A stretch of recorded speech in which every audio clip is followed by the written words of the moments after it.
Hey y'all, I want to share a little bit today about common anxieties as it relates to one's sexual performance or sexual encounter for both men and women. So anxiety is a fun topic, isn't it? Right now, a lot of people are experiencing heightened anxiety because of the pandemic. So this seems like a good time to kind of address anxiety in general. But I want to normalize some things for y'all because I think both genders aren't totally aware of common anxieties for the opposite gender. And I think it's important to understand that. So why address sexual anxiety? Well, for one, and probably the most important reason, is anxiety will short circuit your sexual arousal system faster than about anything else. Okay, so sexual arousal, in order to become sexually aroused, you actually have to be pretty relaxed. Your parasympathetic nervous system needs to be engaged and activated. That's your rest and digest. So for some of you, especially ladies, once you get away from the house and maybe go on vacation, you might find a renewed sense of interest in sex. That's because you're a little more relaxed, okay, and that parasympathetic nervous system's engaged. You need to be relaxed to become sexually aroused. So if you're struggling with getting in the mood or even considering trying to engage with your partner, it may be because you have a number of anxieties as it relates to your sexual performance, okay? So common anxieties for men around sexual activities. Number one, it probably ranks number one tie between penis size and performance, okay? So all of you guys and gals that are into watching porn, I would suggest maybe reconsidering what you're feeding in your sexual diet. I talked about that earlier last week about kind of our sexual energy and the tributaries that flow off of that.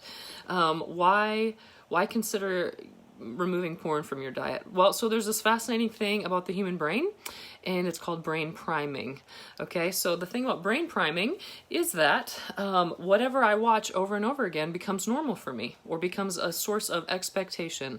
Okay, so if I watch a certain amount of pornography during the day or during the week or during the month, however frequent I'm ingesting that, I'm going to start to presume that men and women or men on men or women on women are supposed to look and engage in certain sexual behaviors and images, okay? So whether or not you're meaning to, you are sexually priming your brain all the time in terms of expectations.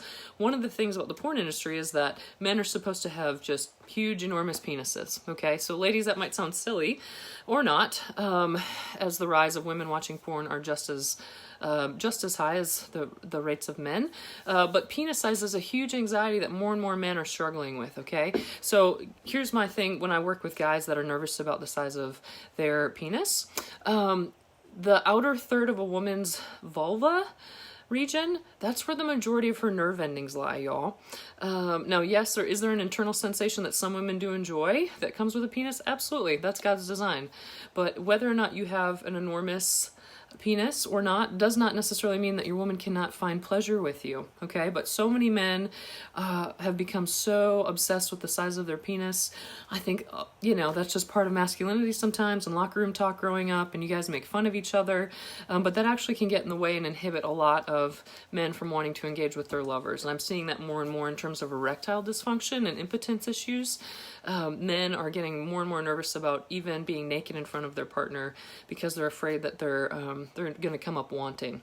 Okay, the next one is performance. So as men age, testosterone starts to drop. Now, our culture, there are more and more erectile issues with men in our culture, one, because of the pornography industry and that brain priming thing, and so trying to take what they've been watching and maybe masturbating to and bring it into their bedroom, so there's a lot of erectile dysfunction going on there.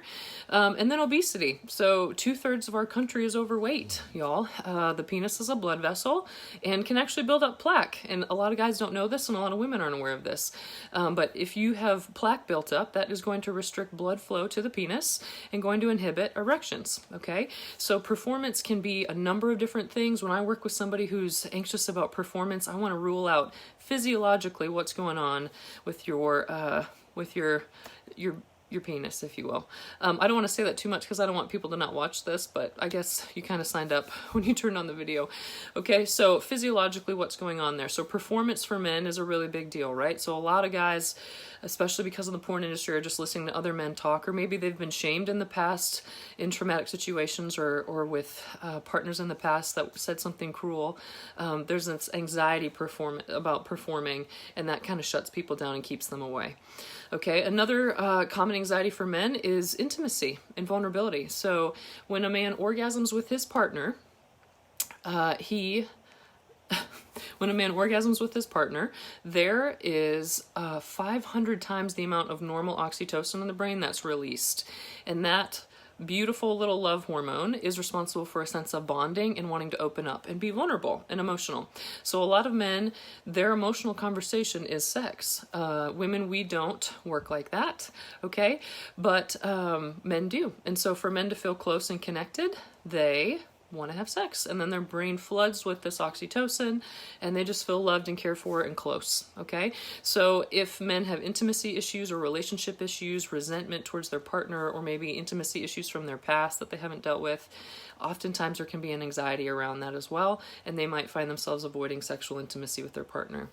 Okay, other common performance anxieties for men are delayed ejaculation, feeling like they're taking too long to ejaculate or not being able to ejaculate at all, or premature ejaculation. Again, there are a number of reasons for both to happen, but those are common sexual anxieties for men. All of these things are treatable, so I want you guys to hear that. If you are struggling with any of these anxieties, we exist as sex therapists, and these are the types of issues that I deal with in the office all week. And there are ways to remedy this and get these things fixed and back on track, okay? If it's psychological, biological, relational, emotional, we have protocols that work around all of that. So I want to offer that little seed of hope. Okay, common sexual anxieties for women. As you can imagine, maybe a few more, because we are wonderfully complex. Okay, so for women, body image, right? That's super common for us as women. There was a study done that evaluated the top factors that impacted a woman's sexual mood, and the top two factors were her level of energy and her body image, her sense of self. So no matter how much our partner may tell us that they think we're beautiful, hot, sexy, alluring, if we don't feel good in our skin, we're not going to want to get naked and play. So a lot of women want to make love or have sex with the lights off or with their clothes on, or they're not comfortable being naked in front of each other. Now, this is true for men as well, but common for women, especially with all the pressure that culturally we're always under as females. Good Lord, it's insane. Body image is a huge sexual anxiety in sexual activity, and actually keeps women maybe pulled back because they're afraid of not being pleasing. Okay, let's see. I have them all written down here. Well, I can't even read my own writing. That's sad. Vulnerability and intimacy issues are also common for women, obviously. That's, intimacy for women is very vulnerable in general. So when we open up our bodies, we open up our hearts and vice versa. And if our partner for some reason doesn't feel safe, or I just don't feel safe in general, that's going to manifest as anxiety and might keep me from being able to relax enough to enjoy sexual arousal and be able to even engage in the act. Okay, so if you have issues around intimacy or feeling unsafe with your partner for some reason, again, those are totally issues that we can work on in therapy. Okay, the inability to orgasm. So this is really common. So research would suggest that over 60% of women cannot orgasm during intercourse. I have theories around that. The average time that it takes a man when he's actively engaged in intercourse to orgasm is 2 to 3 minutes. And for women, if they are going to orgasm, it takes on average 15 to 45 minutes.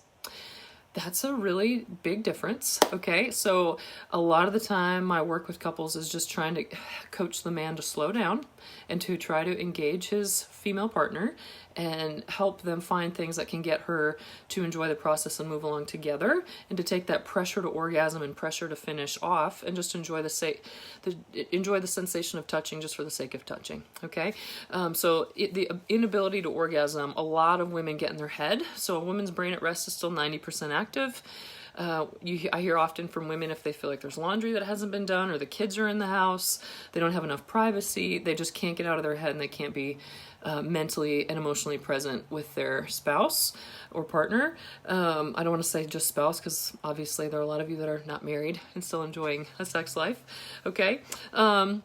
So for women, if they can't enjoy, or they can't feel like they can relax and enjoy because of outside stressors, and they're not going to be able to even allow themselves to get aroused and even move towards orgasm.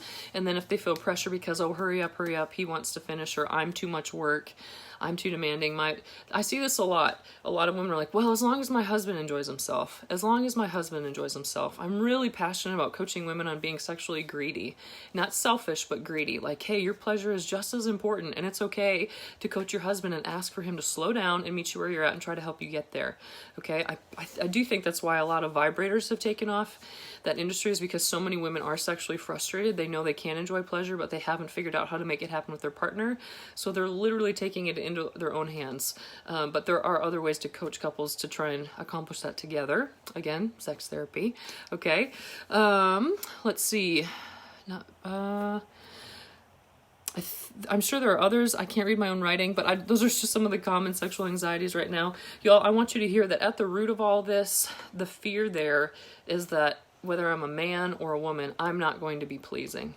Okay, so I want you to hear that the commonality between men and women most of the time is that both of us want to be pleasing to our partner. Right? So if I'm going to engage with intimacy with whomever that may be, I want to be pleasing. I want to be loved. I want to be accepted. I want to be firm. I want to be affirmed. And I want to be able to offer you that too. That's a healthy lovemaking situation, okay? So all of us want to be pleasing and offer our partner something that they enjoy. So that's the heart of it. And these are common sexual anxieties that get in the way of that. So there are a number of protocols that I use with couples to work around these things. It's totally possible, but you have to be willing to show up and talk about it. So I hope this has been helpful. If you have any questions, you can message me. And if there's any more content that would feel helpful for me to address on here, I'm open to suggestions. All right, y'all, have a great weekend.